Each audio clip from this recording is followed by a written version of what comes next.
So last season, Duke did not produce an NBA lottery pick for the first time in 5+ years, which many people probably did not even notice in the mess of last year in general, but it is very true. For once, they were not loaded and just spoiled with big name recruits in terms of ranking. And notice I had to bring up ranking because they did have Cassius Stanley, who was a huge name as far as popularity, but he was no NBA lottery pick. However, after recruiting in the deep and talented class of 2020 where you basically could not go wrong, they are once again in position to provide the NBA with a lottery player in Jalen Johnson, who came at a high school ranked 13th overall by ESPN, and he's also had a pretty good season so far, although he is currently battling a foot injury with no real timetable, but he's released some positive hints at a possible return, so let's hope he's good. But when it comes to college level play, Jalen Johnson has a very small sample size since he's played in just 4 games. However, what he showed in high school and what's been shown so far this season has already been enough for some mock drafts to put him as high as a top 6 pick and for others to leave him outside of the top 10 entirely.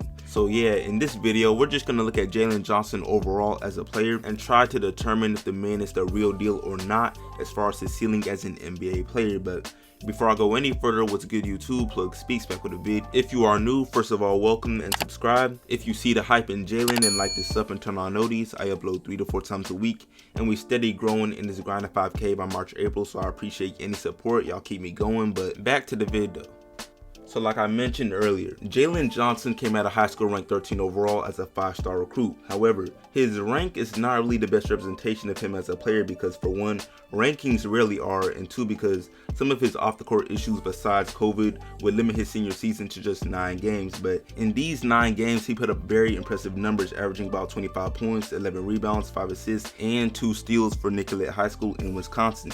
And if you watch some of his senior year highlights, you'll be able to see that for a 6'9" player that weighs about 220 pounds, he showed a lot of versatility. Offensively, he showed solid handles for his size and could even run the floor. He made clever passes and found teammates. He took advantage of his size to score in the paint, but could also hit some middies and even a few threes from time to time. And I'll admit, he did not really go to these perimeter shots as part of his game that much, but he was still a real threat as far as scoring. And then on the defensive end, I mean, he was no Dikembe Mutombo, but you could tell that he was a 5-star recruit. Like, his presence and effect was clear as day. But anyway, that's a very light summary of his play in high school. And as you can tell, I went over it very briefly, like that's it. But this was done on purpose because the fact of the matter is, when these 5-star players are in high school, their flaws don't show nearly as much as they should, or as they do when they play at higher levels, simply because all the many things they're good at outweigh their flaws so greatly. It's a crazy proportion. But now that Jalen Johnson is playing D1 hoops, I wouldn't really say that his flaws are getting exposed or that he's underperforming because he literally had a debut of a 20-20 double-double, but I would say he's having to sort of reevaluate his identity as a player and how he can be most effective. And I say that because the way I described his playstyle in high school and the way he's played so far in college is pretty different. And if you were to solely look at his numbers for Duke through 4 games, which are about 12 points, 8 rebounds, 2 assists, and 2 blocks on efficient shooting, you would likely assume he plays the center position. However, so far he has played as a forward, just in a much more traditional way than he did in high school, because in high school he was a point forward, just running the floor, scoring when he wants, and having a good amount of control over the offense. And he even received the Ben Simmons comparisons because of it. However, both his numbers and his actual play at Duke so far will show you that it's been a different story in his 4 games played, because he has brought up the ball for some stretches of the season, but he has not thrived while doing this as much as you would have thought based on his play in high school. Plus, not only has he averaged more turnovers than assists, but his aggressiveness also seems to be a little bit compromised as he shoots just 8 shots a game. And yes, you could bring up the fact that he shares the ball with some other great shot creators, but you just naturally expect more from a projected top 10 pick. But I won't dig too deep into this or his sort of low 24 minutes a game average because, I mean, this is Duke. He was never just going to come in and just have his way out there. They recruit way too many solid guys for that. For example, you got Matthew Hurt, DJ Stewart. But back to what I was saying about his identity and evolving role as a player. Even Duke's associate head coach has given in to the idea that Jalen has had to sort of reevaluate himself as a player, basically saying that Jalen's talent is clear as day, but he is still in the process of figuring out his own game when it comes to being most effective. And overall, I would really say Jalen has done well so far to adapt and produce without getting in the way of things. His numbers speak for itself. However, if we're trying to determine his ceiling and potential as a player, you gotta look past the numbers and instead upon what he will be asked to do once in the league, along with where his head is at in terms of being a real threat as a player, because sure, he's versatile, but certain roles can limit his ability to really show off the skills that make him more than the ordinary 6'9" forward.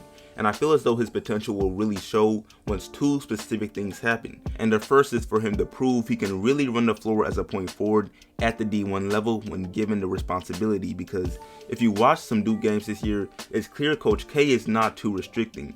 He seems pretty willing to give Jalen the keys to be a dominant point forward, just like he was in high school. And that's very bold considering his current turnover to assist ratio, but I mean, it's better he gets all the practice and development in now rather than later, because if you look at most of the mock drafts that have Jalen going high, one of the primary reasons they have him going so high is because of this unique ability to have playmaker skills as a 6'9" physical beast. It's not because, oh look, he can grab rebounds and use his physicality to score nicely in the paint. No, it's too many guys in the NBA like that already.